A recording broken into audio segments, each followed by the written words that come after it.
This conference will now be Well, recorded. welcome everybody once again to our Wednesday healing hour for Flowerful Living Wellness. We really want to thank you for being here, whether you're live or watching us on the replay. We just love that you're here, and we always appreciate all your comments. We do read all of them and we take them to heart.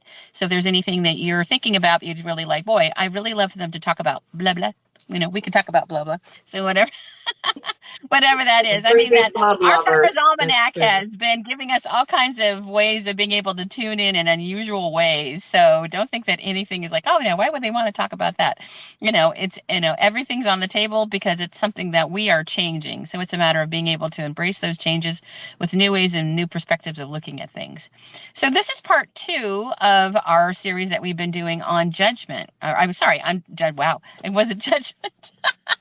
It was on looking at being able to have a level of forgiveness. And last week we talked about forgiveness and working with the Ho'oponopono and some flowers and different things. And Maria had a wonderful exercise in sharing that she did. So today we're going to be talking about the extension of that is looking at from one of the conversations. We always have a Tuesday conversation to move into the Wednesday, whatever we're going to talk about.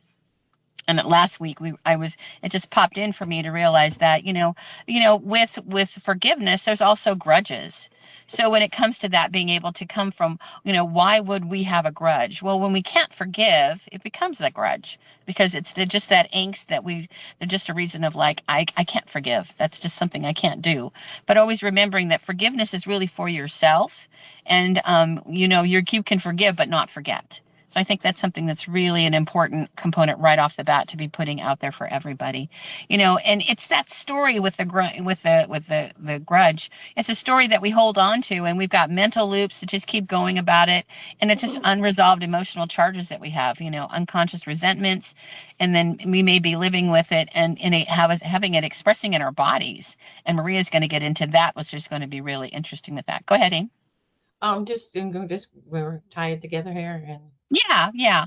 So, when it comes to that is I really would love for everybody, let's go ahead and just take a nice deep breath in, get grounded and connected with each other. Remember last week we put our thumbs and then our fingers together, we had them over our heads, and that's a really good way of being able to bring your energy back into your body, and you just go straight down the middle of your body and then put it on your thighs, your upper legs, and then go ahead and put it again up above your head and bringing it down. I'm the model. You can even do it in your car. Mhm. And one more time, breath in over your head and then bringing it down. A lot of it's the inner image that you give yourself. I'm standing straight and making it happen. We're working with our horror line and all the good things that we love to teach about here.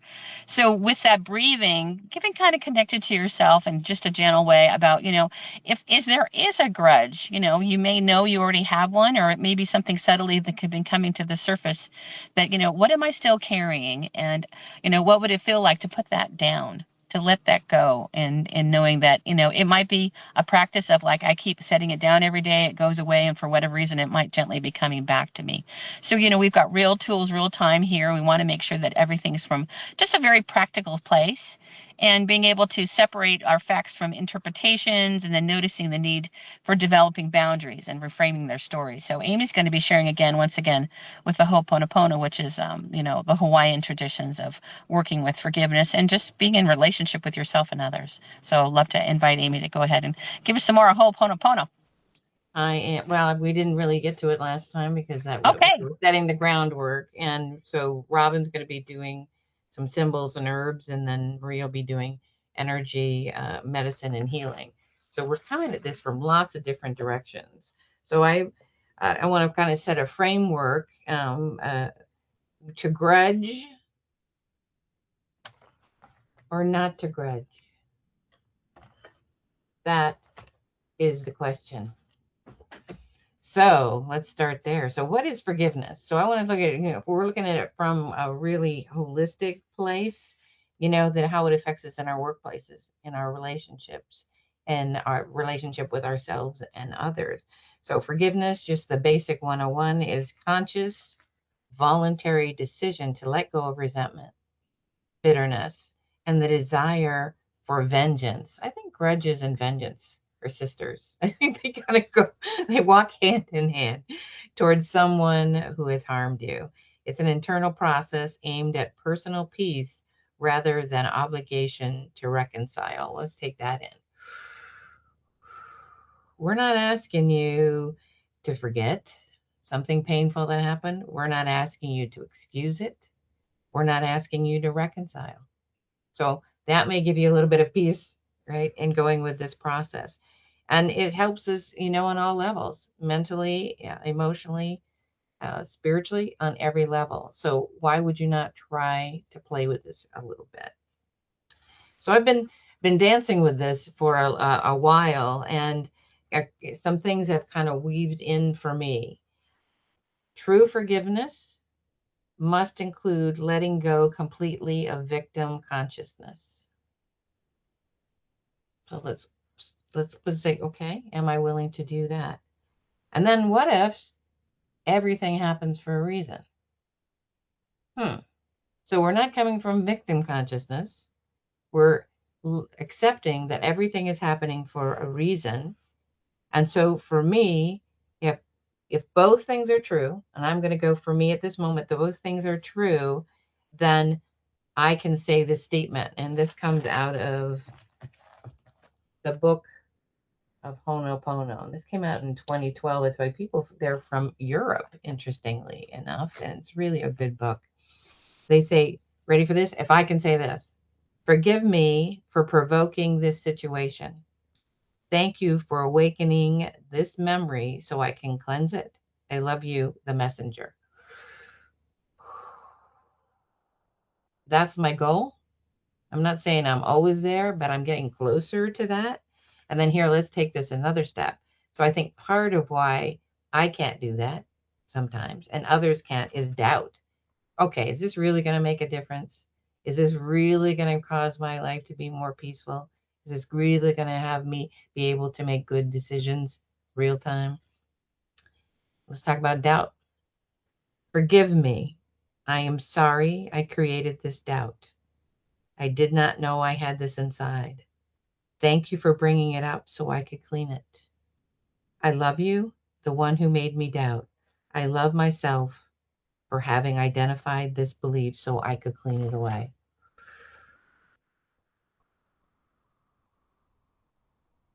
So with those things in hand, Ho'oponopono, I've been working on that, really it's very simple and it's very complex, but what you need to do it is very simple. So I'm just going to walk through. There's four things that you say. I'm going to go through them first, and then we're going to do them together. I am sorry. And what that does, that acknowledges your role in the issue. Please forgive me. Asking for release from that block.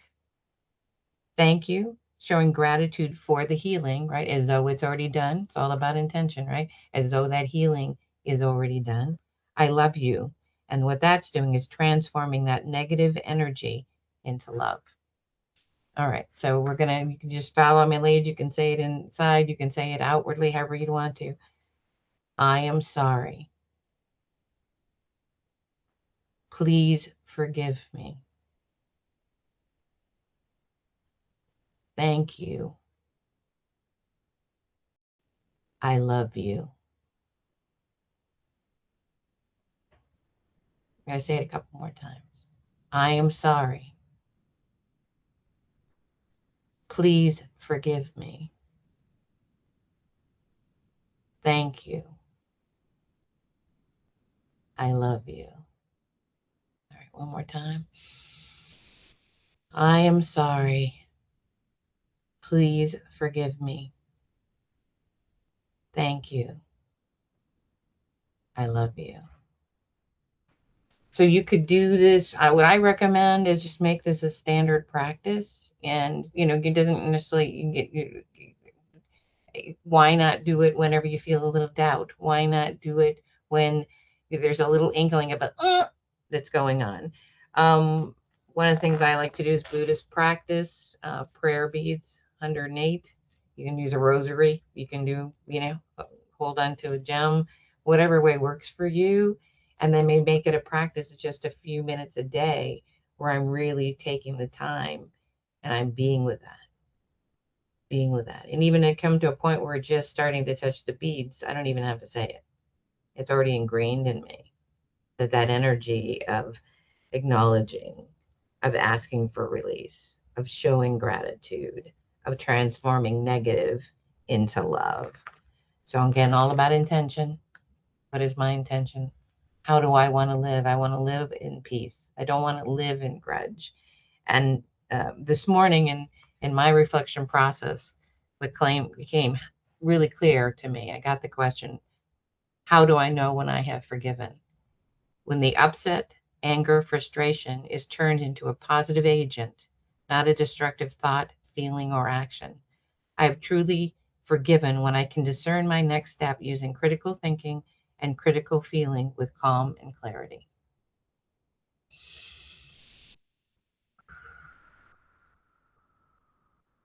Okay. Anybody want to say anything about using Ho'oponopono? Anybody been using it? I've been using Ho'oponopono probably for 20 years. And what's interesting about that is as you clear the energies, like, it's a sideline, but it also shows that it's working. If you're doing the regular work with that, you'll go into like a little cafe or restaurant or something like that, and they won't be busy. And as you're doing that, you can do it in a place and basically clear the energy as you're going somewhere. And then all of a sudden it'll get busy. It's really interesting Well, how that. I know is that once we get our food and get our seat. Right. It's like, yeah, that's true. That's really interesting. I hadn't thought of it like that, but that is really true. That's another side benefit. So now Yeah, we're but it's a way of knowing it's working because, just like it will do it in that kind of phenomenon, it can go like with just working with being around other people, you can see that those energies have been cleared out because there's just a flow again. There's a connection with everything. right. And then really, kind people, your people start appearing, where you might have been in a situation where you felt like there's nobody I can connect with. There's nothing going to happen here for me. And like I said, I agree with you, Robin. I hadn't thought of it like that, but to stop and do that, that it can open that slot where that's going to happen. So just play with it. That's all I'm asking. There's a lot of back information. There's a lot of research. There's a lot of great stuff about it. But just play with it and see what happens. So Robin's going to herb us. We're gonna herb, we're gonna flower, we're gonna do all kinds of wonderful things. So yeah, I tuned in with a Flowerful Wisdom and really looking at what wanted to come forward to talk about the level of forgiveness, but also coming from that level of the grunge, and the grunge and the being able to have grudges. And two flowers and two herbs came forward, and I was delighted because I sometimes I tune in and I don't necessarily know what message I'm going to get. They just kind of come forward and we start having a conversation. So the first one, and you kind of say, of course, but it does make sense, is the rose came forward. And roses are all about coming from your heart, but they're also about protection because, think about it. Roses have thorns. Roses have ways where they have healthy boundaries. They know how to be able to work with that stuff. So it's basically coming from being able to strengthen you energetically with your boundaries and keeping your heart open at the same time, which I think is really wonderful because we're learning to be in this place just like, it's not being done to me, it's been doing for me. And if I can come from the Ho'oponopono and be working from that place of like thanking it for recognizing on whatever level this is something that I can move through that's helping me to grow and be that much more in my heart instead of my head, I think it really, really helps us, teaching us to be able to protect ourselves without closing ourselves off, which is really, really wonderful. And with Rose Wisdom, it really comes from, not knowing that it's not going to be a sudden fix. It can be a continual practice of just the letting go and the practicing and devoting ourselves to a practice and really being in that beautiful presence of what a rose can do. And I love, just like you could sit in the middle of a lotus and have that kind of a meditation, sit in the middle of an open rose and allow yourself to be in that fragrance and all the soft petals and having it really envelop you and being able to do that. And, it's about remembering our own worthiness and being able to just be in that place of just being, in a place of neutrality with the different things that are happening to me, and just like, that's interesting. What do I need to know about that, as opposed to automatically having stories and things that we do. So what can we do to be working with the rose energies? I really want to encourage people that, to go ahead and get roses, which is a wonderful thing to do. And you can get rose teas. You can be putting them in your bath. I love to have the buddy system, which really you have a little bud vase, have a rose with you, and take it around for a few days and see if that kind of changes your energy, how people are interacting with you. What kind of thoughts do I have? Am I having a different kind of reaction with myself and others? And also starting to have a dream journal and put it by your bed every night and let it be with you and talk to you and whisper to you in ways that can help you deal. Just kind of take a lot of those, opening all those different levels of yourself instead of being, really tight with that level of, having, the grudge, is being able to allow myself to soften, allowing myself to be open. And then, once you use the flower and having an opening, go ahead and make a flower essence out of that, or just like we're saying, putting in a bath. And that's real easy to do. Just get a nice, clear bowl, glass bowl, and then go ahead and take the petals and, and have a conversation with them. Just like, I would love for you to share your essence with me, and then sprinkle them out into the water. And the water should be very clean water. And then go ahead and just let it be out in the sun. And boy, that can be something that can be really a wonderful thing with that. And then once you've let it be out there for a few hours, go ahead and clear off the petals, and then being able to put a little bit of vodka in it. That'll help to with any kind of impurities and things like that to keep it clear. And then you can put in little spray bottles and stuff like that and spray it around and be able to utilize that for yourself. And I think that could be something you can use it as a balm, put it with your altar, all those different ways that you can be honoring that kinds of stuff. So, the rose really wanted to come through. And, think about colors with that too. Am I drawn to a white one? Maybe that's a multifaceted way that I'm looking at something, because white is really all colors. So it really helps us to come from a different level of being unified. Or if it's in my pink energy, do I need to be soft and really gentle with myself? Or do I want to bring in a yellow rose? Maybe that's the sun energy, and really bringing a new vitality to the way I want to have myself, being able to really owning my own worthiness and having that be. We've got the Lionsgate coming in on 8/8. So it's a really wonderful, great time, I think, to be working with the yellow energies and really inviting the lioness energies to be coming and working with us as well. So with the first herb we have is mint. And we talked about mint last week, but it's a little bit different this week, because it's really coming from having it being a nerve tonic for ourselves. Because, you've got all these emotions that are happening, you've got this underlining current that's happening inside of you, being anger or this resentment that you have. Mint can be really good at being able to be calming. It can help to be with a pain reliever, to really help us with, if you've got any kind of symptoms that are coming up, be it headaches, anxiety, stress. And it's also very cooling. So it really helps us to calm the mind, be in that place of just trying to refreshing ourselves in a way that, let me give myself a new perspective with this for a moment, and just, take in that, mint, and just like ask the mint wisdom, help me to come from a new place with this that's calm and cool, and being a way that can really be, medicinal for myself, and being able to be in a process of change that helps me to have a new, cooler perspective. Robin, so when working, yeah. Maria can't do mint. What else could she do? Oh, mint is a big family, so she could do basil. There's all different kinds of things that are in the mint family. Just like taking a look at that for just to research it really quick. And I'm sure there's other things besides, mint itself that could be something that could help with that. So, but I could be into just something that's a cooling herb for you. Lemon balm is really wonderful. You could do hibiscus. That's also something else that's very cooling, and being able to work with that too. So a lot of it's just like, if that doesn't work for me, who's here for me that can be one of my buddies that helps me to cool, and like I said, coming from that cooler perspective. So when working with that too, what can I do with working with these herbs? You could make a sun tea. Take a bunch of fresh mint or hibiscus, whatever you're going to be working. That's a perfect time to do that with the summer. We've got a lot of stuff that's blooming. And I love hibiscus because it blooms for one day. So, once it's had its place where it's expressed itself with the sun, that's a great time to take it before, and you can make it into a moon tea as opposed to a sun tea, which could be really wonderful. Working with the moon's energies and having that be something, especially, helping ourselves to be kind of balanced in a new, different way. And again, being able to take that and have it bedside for my dreaming. Imagine just having that wonderful fragrance that's just a part of me going to bed, and being able to do that, and being able to have it as a buddy too. Because one thing about mints and things like that is, literally you can clean off the last couple leaf stems on that, stick it in water, and they'll start rooting for you. So it's something that will basically be able to grow in water and be something that can really help you with that.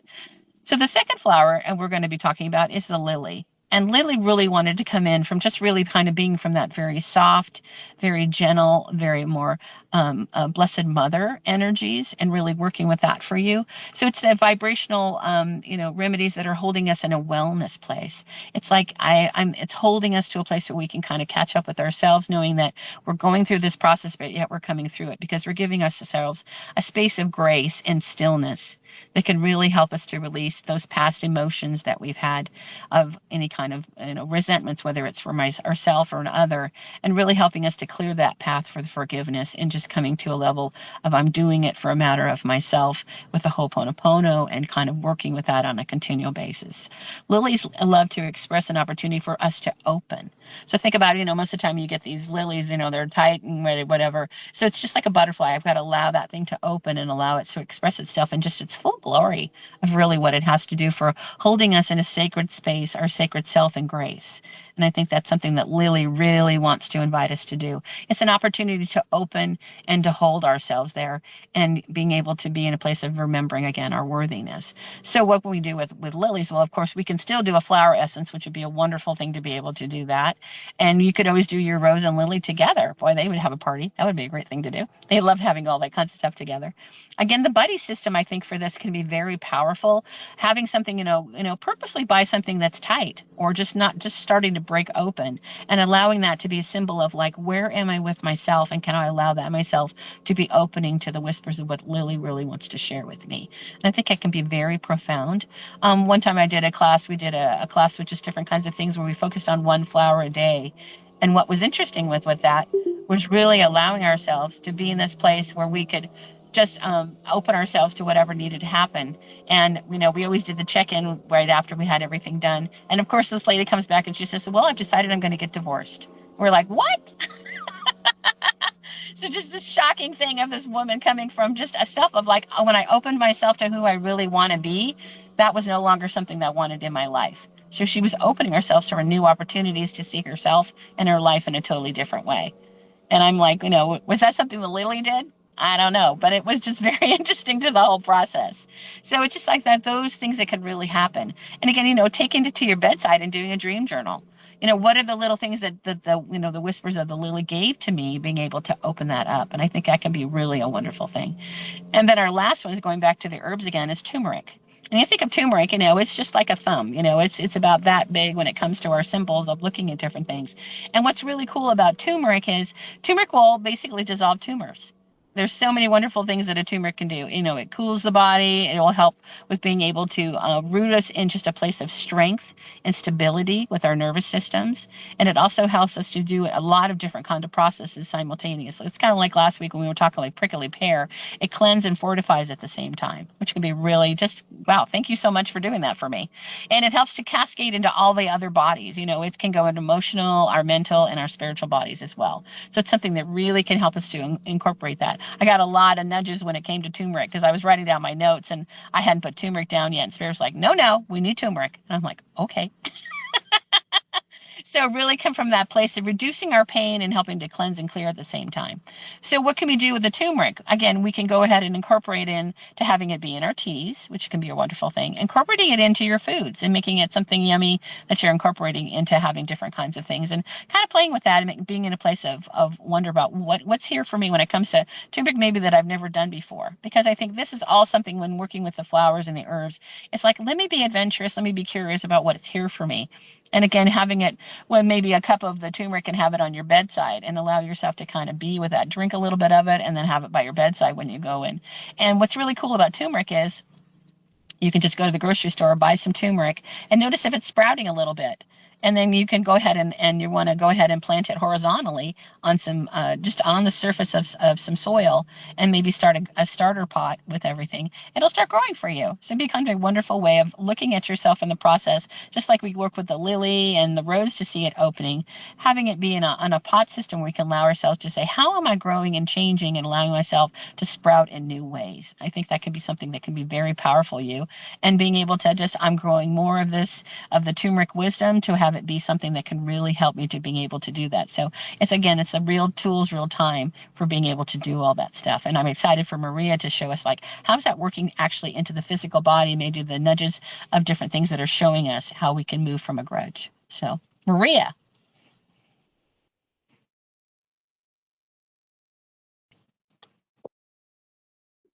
Thank you, Robin.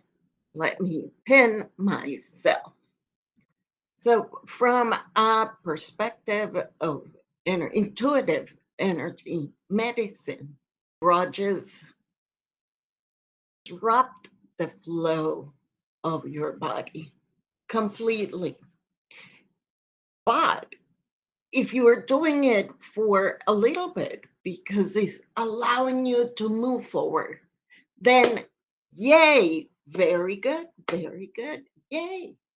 But when grudges stay there for a long time without resolution, it will inevitably show up in your body, right? And you wouldn't even pay attention till it's too late. And then you would say, well, you fall into the victimhood role, like Amy said. You go, well, but it's not my fault. I did everything right. But a grudge is not just a thought, it is becoming a pattern in your nervous system, in your emotions, in your field, in your meridians, in your extracellular matrix, aka fascia. It could also feel like tension, heaviness, being guarded, and that repetitive looping thought, right? So this matches resentment and grudges. You are constantly emotionally and energetically activated, right? So when you hold a grudge, your body doesn't feel in neutral. You might actually feel you're towards the right or towards the left. You cannot ground yourself completely. And for some reason, you neurologically feel towards one side, right? Or you start snoring, or you have a tight jaw, or you feel pressure in your chest when you think about the event, person, circumstance that created that grudge, right? You could be having stomach pain or difficulty swallowing, right? Pay attention. Difficulty swallowing. But what can you do now that you have the grudge here? Eventually, you're not going to die. You're going to resolve it. You're going to be thankful. What does this grudge show me? And how can I move forward? Great. So we create in energy medicine when we have these dissonant emotions. It is always, I said to every one of my clients, to grab it at the first sign. Because if you let it go for more than 6 months, then it's going to take shape. And that shape, it's going to intrude in your physical body. Might be that you have a grudge with someone, and the moment you go to work, you cannot swallow, you get this punch in your gut. But yes, identify it. Just notice what's happening and grab it. So we're going to do several very short practices on how to get this grudge out. And a side note, in my practice, I have experienced that grudges become entities. What does that mean? That a grudge can take form and can have a mind of their own and control you, right? So the key here is notice, notice.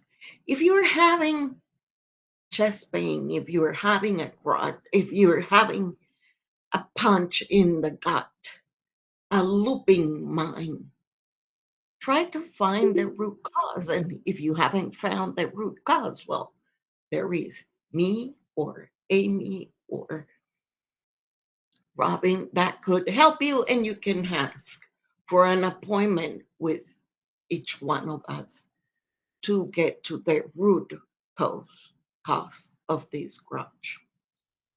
So first, let's do a breathing exercise and sit comfortably and straight. I also like to tell people to wear a mask. Why? Because when you're in darkness, it is easier to see clearly. There are no other stimuli affecting you or distracting you. So if you have one, you could stop this recording, go and get your eye mask. If not, just try to be present, try to be open, and take a slow deep breath. I usually take my deep breath with the tip of my tongue going back to my palate. In the exhale, I just loose the tongue.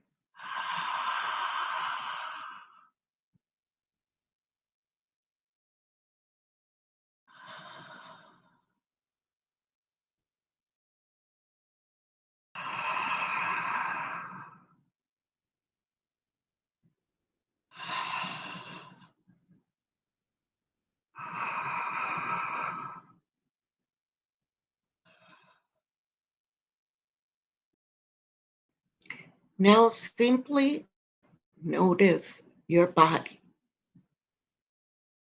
without judging you, without going, oh, I knew this was going to happen. Oh, look, it's right there in my gut. That's why I couldn't go to the bathroom.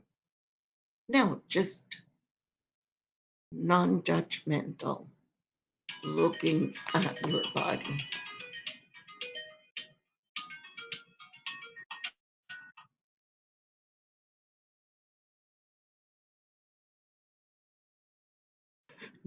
Notice if you change your posture, does it move with you or stay the same?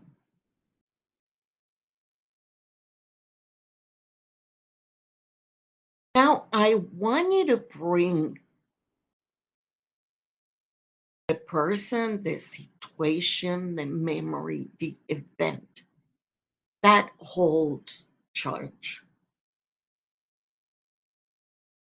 Right now, for this exercise, because we are doing a group exercise, don't choose something that really has a charge.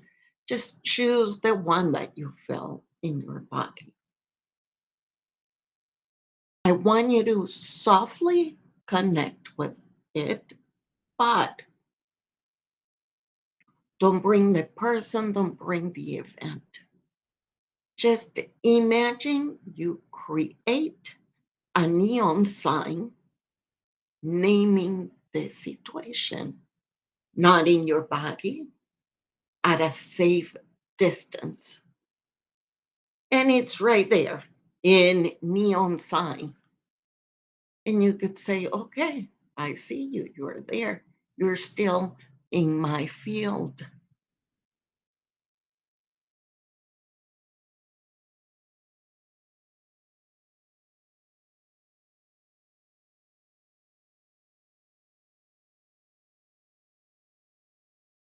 Great. Now you have that neon sign in front of you.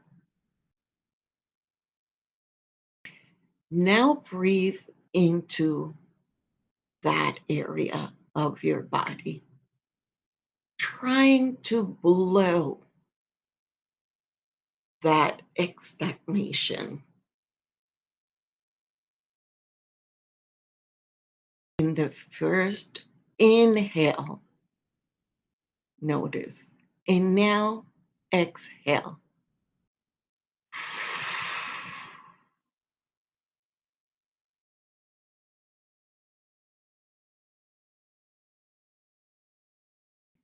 And see, what is that part of me protecting? And what does it need right now?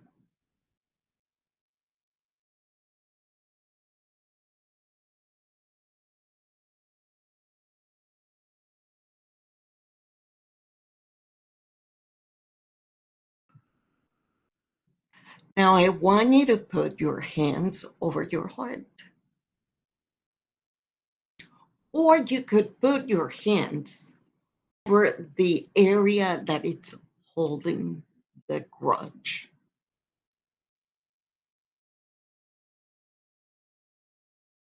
And I want you to say with your eyes, mind, and ears, mind, and language, mind.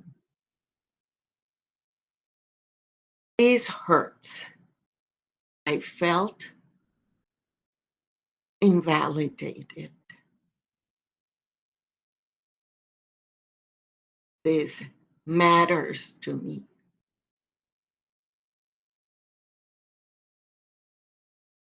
And I am willing to meet with compassion.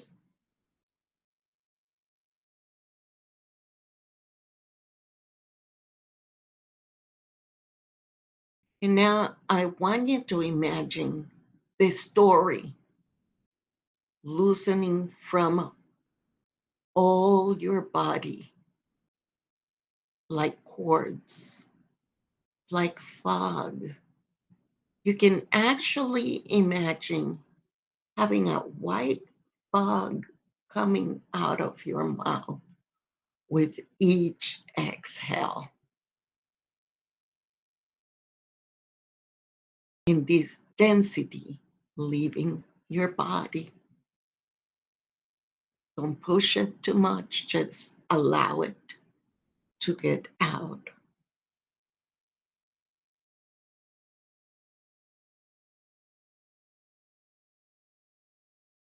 This is not denying what happened.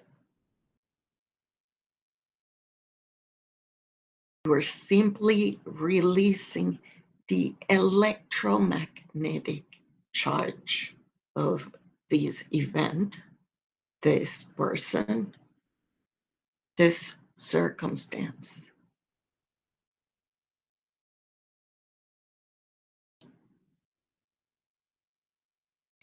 Now bring the neon sign, which hopefully is less bright, to your mind. And I want you to say with me, I release the grip of this pattern on my body, my mind, my body, my spirit, and the totality of my family lineages.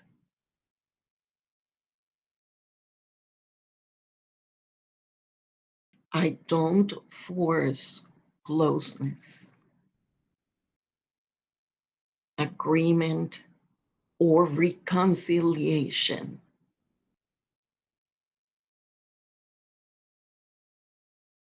I am simply just choosing peace on my own field.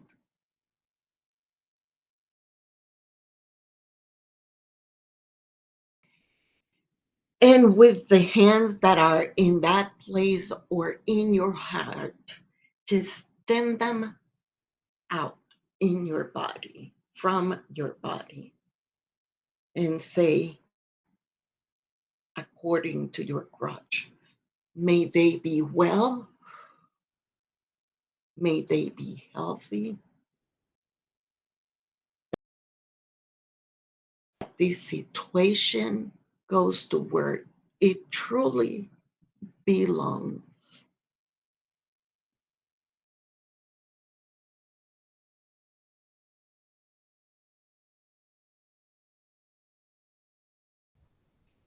Woo! Okay, now say the following with me. I bless my body for what it carried. I bless my heart for what it survived. I release the burden of repeating this pain. I welcome peace where the tension was, softness where there was a bracing, and freedom where there was holding. All is well. I am well.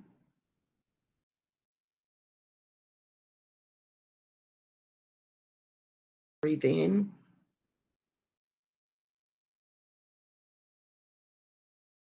May they be well.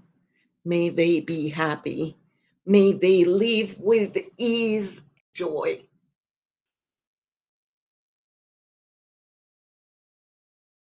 Good.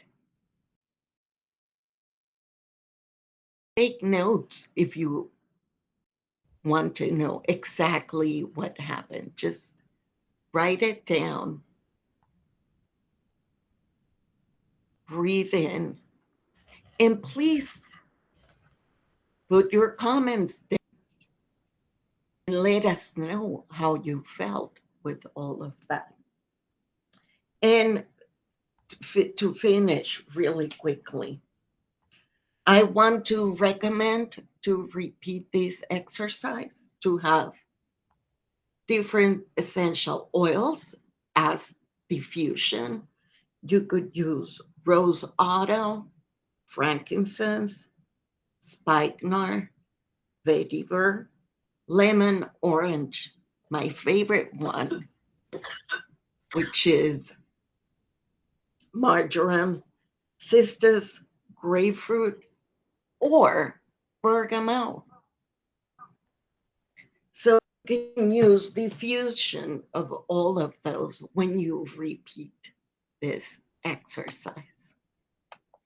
All right, Robin.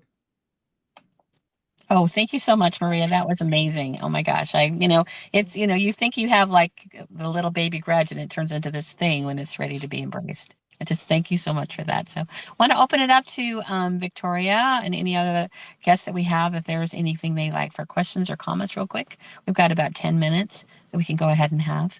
So Victoria or Vicky, how was that for you? I don't know. I disappeared. I don't know what it was. Okay. That's awesome. Yeah, I had to watch the video again and do it again because it was someplace else. Went to the void. Yeah. That's awesome. No, I think that's perfect because I think we can go so deep that we allow ourselves to just kind of not be there. And I can't tell you how many times I've listened to meditations and I had to listen to it 3 times Yeah.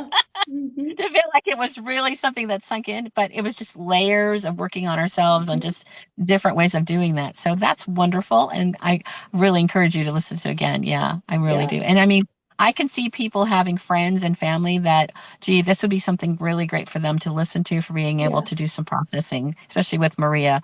Having that as something you can have to go to, and having the sense that, you know, the essences are so powerful to be able to release those things and have it be something that could be a signature. And like Amy was saying with the Ho'opono, having your prayer beads, put it on the prayer beads. So there's it's combining the different things with the flowers, be a little flower altar, to be something and like honoring myself that I did go through that, and I'm on the other side of that and moving my way through it. Yeah, it'd be really, really powerful. Anybody else?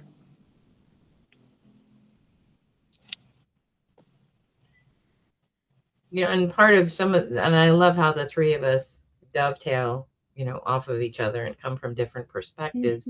And part of that may be you're getting ready to do the work that Maria did today.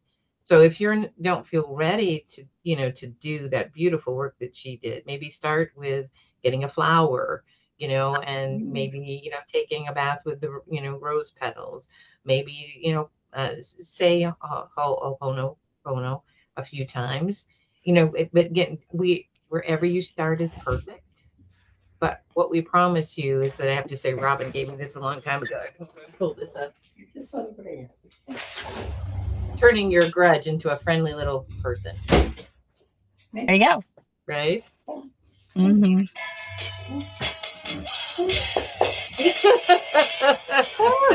Yeah, wild thing. There you go. Wild thing. You know And I what? I love, think that's something that can really be good too. Is just, you know, finding the lightness of oh, the my process. baby. It can feel really heavy. So being able to have a lightness with that and being able to move through the gratitude of, you know, on whatever level I'm taking care of myself, and I'm going to be appreciating that. Good. Look at that Good work, my friend. beautiful, This is Beautiful Sharina. work. Doug. Oh, she's beautiful. So part of it, so again, you know, subscribe, certainly, you All know, right, everybody. comment. Make sure that you Thank you, Gears. I don't know, my subscribe, connection is no like the good. video. Therefore, I Okay. wasn't able to see. Okay, So, my connection yeah, wasn't good. Therefore, I couldn't see you guys. I'm no sorry, worries. but thank Oh, no worries. No worries. We're glad you could join us. Good. Yeah, for sure. For sure. Good. So thank you guys for coming. Thank And like I you. said, you know, everything's getting crazy because we're done. We're done. Thank Thank you. you.